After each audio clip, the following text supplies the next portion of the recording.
Which is हां आणि bye bye friends.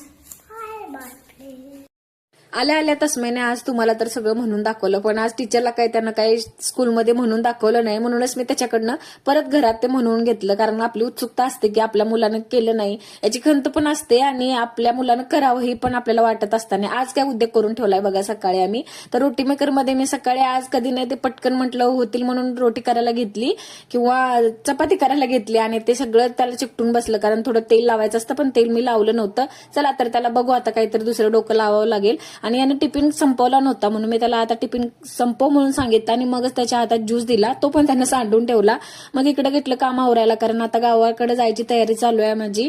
तर तेच थोडं थोडं पॅकिंग करायचं चाललंय. मग म्हटलं चला ब्लाऊज वगैरे शिवले होते आईचे ते थोडे इकडे तिकडे करून ठेवले. त्यातले घाण साप वगैरे सगळी कचरा वगैरे असतो तो सगळ्या बाजूला केला आणि मग थोडे ब्लाऊज फिटिंग वगैरे करायचे होते ते फिटिंग वगैरे करून घेतले. आणि संध्याकाळी बघा तसं केस कट करण्यासाठी गेला होता. तो इतका छान व्यवस्थित बसतो ना केस कटिंग करण्यासाठी. पुढच्या ब्लॉग मध्ये तोपर्यंत सगळ्यांना बाय बाय.